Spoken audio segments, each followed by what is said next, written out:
ಹರಿ ಓಂ. ಆ ಈ ಒಂದು ವ್ಲಾಗ್ಗೆ ತಮ್ಮೆಲ್ಲರಿಗೂ ಆತ್ಮೀಯವಾದಂತಹ ಸ್ವಾಗತ. ನಮ್ಮ ಗದ್ದೆ ಕೆಲಸಗಳೆಲ್ಲ ಪ್ರಾರಂಭವಾಗಿದೆ. ಹಾಗಾಗಿ ನಿಮ್ ಜೊತೆಗೂ ಕೂಡ ಆ ಒಂದಷ್ಟು ಕ್ಲಿಪ್ಪಿಂಗ್ಸ್ ಅನ್ನ ಶೇರ್ ಮಾಡ್ಕೊಳ್ಳೋಣ ಅಂತ ಈ ಒಂದು ವಿಡಿಯೋವನ್ನ ಮಾಡ್ತಾ ಇದ್ದೇನೆ. ಅದ್ರ ಜೊತೆಗೆ ಮಳೆ ಅಂತೂ ಸಿಕ್ಕಾಪಟ್ಟೆ ಆಗ್ತಾ ಇದೆ. ಒಂಥರ ಹೆವಿ ರೇನ್ ಆಗ್ತಾ ಇದೆ ನಮ್ಮ ಭಾಗದಲ್ಲಿ. ಅದರ ಒಂದಷ್ಟು ಕ್ಲಿಪ್ಪಿಂಗ್ಸ್ ಗಳನ್ನು ಕೂಡ ಈ ಒಂದು ವಿಡಿಯೋದಲ್ಲಿ ನಾನು ಶೇರ್ ಮಾಡ್ಕೊಳ್ಳಿಕ್ಕೆ ಇದ್ದೇನೆ. So welcome back to Shribala YouTube channel. ಯಾರ್ ಚಾನಲ್ಗೆ ಸಬ್ಸ್ಕ್ರೈಬ್ ಮಾಡ್ಕೊಂಡಿಲ್ವೋ ಅವರು ದಯವಿಟ್ಟು ಸಬ್ಸ್ಕ್ರೈಬ್ ಮಾಡ್ಕೊಳ್ಳೋದನ್ನ ಮರಿಬೇಡಿ. ಬನ್ನಿ ವ್ಲಾಗ್ ಅನ್ನ ಕಂಟಿನ್ಯೂ ಮಾಡೋಣ. ಚೆನ್ನಾಗಿ ನೀರ್ ಆಗ್ತಾ ಇದೆ, ಅಂದ್ರೆ ಒಂದು 4-5 ದಿನದಿಂದ ಸಖತ್ತಾಗಿ ಮಳೆ ಆಗ್ತಾ ಇದೆ. ಹಾಗಾಗಿ ತುಂಬ ಚೆನ್ನಾಗಿ ನೀರಾಗಿದೆ. ನೀರಿನ ಜೊತೆಗೆ ಒಂದು ಮರ ಕೂಡ ತೇಲ್ಕೊ ಬಂದ್ಬಿಟ್ಟಿದೆ. ಎಲ್ಲಿಂದ ಬಂತೋ ಗೊತ್ತಿಲ್ಲ. ಮೇಲ್ಗಡೆ ರೆಂಬೆ ಕೊಂಬೆ ಅಷ್ಟಿಲ್ಲ, ಕಟ್ಟಾಗಿದೆ. ಅದ್ರ ಬಿಟ್ಟರೆ ಇಡೀ ಮರನೂ ತೇಲ್ಕೊಂಡು ಬಂದಿದೆ.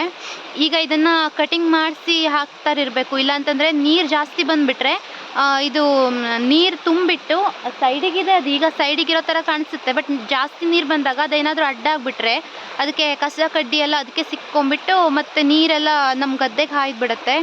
ಹಾಗಾಗಿ ಅದನ್ನ ಕಟಿಂಗ್ ಮಾಡಿಸ್ತಾರಂತೆ ಇನ್ನೊಂದೆರಡು ದಿನ. ಸ್ನೇಹಿತರೆ, ಇತ್ತೀಚಿನ ದಿನಗಳಲ್ಲಿ ಕೃಷಿ ಕೆಲಸ ಅನ್ನುವಂತಹದ್ದು ಒಂದೆಡೆ ಅದು ಲಾಭದಾಯಕವಾಗಿ ಕಂಡ್ರೂ ಕೂಡ ಅತಿ ಹೆಚ್ಚಿನ ಬಾಧೆಗಳಿಗೆ ಒಳಗಾಗ್ತಾ ಇದೆ. ತುಂಬಾ ಜನ ಹೇಳೋದನ್ನ ಕೇಳಿದೀನಿ, ನಾವು ಗದ್ದೆಯನ್ನ ಮಾಡ್ತಾ ಇಲ್ಲ ಯಾಕಂದ್ರೆ ಅದರಲ್ಲಿ ಖರ್ಚು ಜಾಸ್ತಿ ಮತ್ತೆ ಬಾಧೆಗಳು ಜಾಸ್ತಿ, ಪ್ರಾಣಿಗಳ ಕಾಟ ಜಾಸ್ತಿ, ಹಾಗಾಗಿ ಮಾಡೋದಕ್ಕಾಗೋದಿಲ್ಲ ಅಂತ ಬಹಳಷ್ಟು ಜನ ಗದ್ದೆಯನ್ನ ಬಿಟ್ಟು ಅಲ್ಲಿ ಗಿಡಗಳನ್ನ ನೆಡುವಂತಹದ್ದು, ತೋಟ ಮಾಡುವಂತಹದ್ದು ಇದನ್ನೆಲ್ಲ ಮಾಡ್ತಾ ಇದ್ದಾರೆ.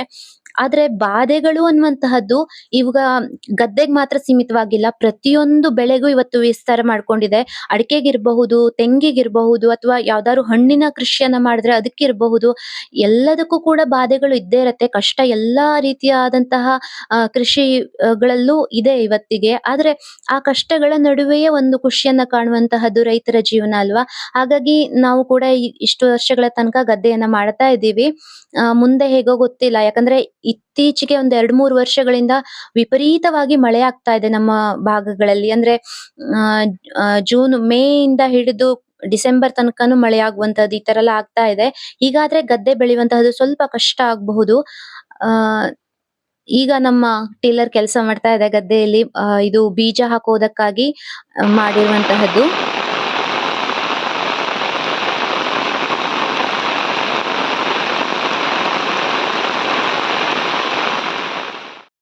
ಇವತ್ತು ಜುಲೈ 8ನೇ ತಾರೀಕಿನ ವಿಡಿಯೋ ಇದು. ಮಳೆ ಅಂತಂದ್ರೆ ಸಿಕ್ಕಾಪಟ್ಟೆ ಮಳೆ ಬರ್ತಾ ಇದೆ, ರಣಮಳೆ ಬರ್ತಾ ಇದೆ. ಗೊತ್ತಿಲ್ಲ, ನಮ್ಗೆ ಈ ಜುಲೈ ತಿಂಗಳ ಮಳೆ ಅಂತಂದ್ರೆ ಭಯ ಆಗ್ಬಿಡತ್ತೆ. ಯಾಕಂದ್ರೆ ಈಗ 2-3 ವರ್ಷಗಳಿಂದ ನೋಡ್ತಾ ಇದೀವಿ, ಜುಲೈ ತಿಂಗಳಲ್ಲಂತೂ ವಿಪರೀತವಾಗಿ ಮಳೆ ಆಗ್ತಾ ಇದೆ. ಆ ಮಳೆ ಆಗೋದ್ರಿಂದಾಗಿ ಗುಡ್ಡಗಳು ಕುಸಿತ ಆಗುವಂತಹದ್ದು ಇರ್ಬೋದು, ಮನೆಗಳು ಹಾನಿ ಆಗುವಂತಹದ್ದು, ಇದೆಲ್ಲ ಹೆಚ್ಚಾಗಿ ಜುಲೈ ತಿಂಗಳಲ್ಲಿ ಆಗ್ತಾ ಇರುವಂತಹದ್ದು. ಹಾಗಾಗಿ ನಮ್ಮ ಹಳ್ಳಿಗಳಿಗೆಲ್ಲ ಇದು ಬಹಳ ಎಫೆಕ್ಟ್ ಆಗತ್ತೆ. ಇವತ್ತು ಕೂಡ ಅದೇ ರೀತಿ ಆಯ್ತು. ಬೆಳಗ್ಗೆ ಅಷ್ಟೇನು ಮಳೆ ಅಂತ ಅನ್ಸುವ ಹಾಗಿರ್ಲಿಲ್ಲ, ಆದ್ರೆ ಒಂದೇ ಸಲ ಗುಡುಗು ಮತ್ತೆ ಮಿಂಚು ಮಳೆ ಶುರುವಾಯ್ತು. ಶುರುವಾದಂತಹ ಮಳೆ ಎಷ್ಟು ಕಂಟಿನ್ಯೂ ಆಯ್ತು ಅಂತಂದ್ರೆ ಹಳ್ಳಗಳೆಲ್ಲ ತುಂಬಿ ನಮ್ಮ ಗದ್ದೆಗಳಿಗೆಲ್ಲ ನೀರ್ ಬರ್ತಾ ಇದೆ ನೋಡಿ. ಇದೆಲ್ಲ ನೋಡೋದಕ್ಕೆ ತುಂಬಾನೇ ಚೆನ್ನಾಗಿ ಕಾಣಿಸುತ್ತೆ ಹೊರಗಿಂದ ನೋಡೋದಕ್ಕೆ.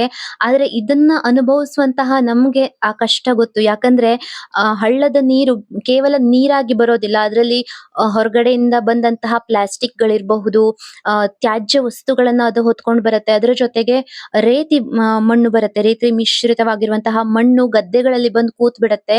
ಈ ರೀತಿಯಾಗಿ ಬಂದು ಕೂತಿರೆ ನಮ್ಗೆ ನೆಕ್ಸ್ಟ್ ಅದನ್ನ ಹೂಳುವಾಗಿರಬಹುದು, ಅಥವಾ ಗದ್ದೆ ನಾಟಿ ಮಾಡುವಾಗಿರ್ಬಹುದು, ಅಥವಾ ಗದ್ದೆಯ ಬೆಳೆ ಬರುವಾಗಿರ್ಬಹುದು, ಅದು ತುಂಬಾ ಕಷ್ಟ ಕೊಡುತ್ತೆ. ಯಾಕಂದ್ರೆ ರೇವು ತುಂಬದಂತಹ ಮಣ್ಣಿನಲ್ಲಿ ಬೆಳೆಗಳು ಚೆನ್ನಾಗಿ ಬರೋದಿಲ್ಲ, ಗದ್ದೆ ಚೆನ್ನಾಗ್ ಆಗೋದಿಲ್ಲ. ಬೇರೆ ಎಲ್ಲ ಬೆಳೆಯನ್ನ ಮಾಡಬಹುದು, ಆದ್ರೆ ಗದ್ದೆ ಭತ್ತ ಚೆನ್ನಾಗ್ ಆಗೋದಿಲ್ಲ.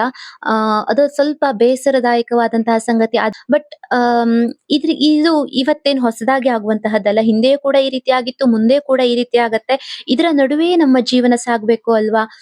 ನಿಮ್ಗೆಲ್ಲ ಏನ್ ಅನ್ಸುತ್ತೆ ಈ ರೀತಿಯಾದಂತಹ ಮಳೆ ಬಂದಂತಹ ಸಂದರ್ಭದಲ್ಲಿ ಅಂತ ನನಗೆ ಕಾಮೆಂಟ್ ಮಾಡೋದನ್ನ ತಿಳಿಸ್ಬೇಡಿ. ಈ ವ್ಲಾಗ್ನ ನಾನು ಇಲ್ಲಿಯೇ ಎಂಡ್ ಮಾಡ್ತಾ ಇದ್ದೀನಿ. ಅಂದ್ರೆ ತುಂಬಾ ಮಳೆ ಆಗ್ತಾ ಇದೆ, ಹಾಗಾಗಿ ನಾನು ಈ ಒಂದು ವಿಡಿಯೋವನ್ನ ಇಲ್ಲೇ ಎಂಡ್ ಮಾಡ್ತಾ ಇದ್ದೀನಿ.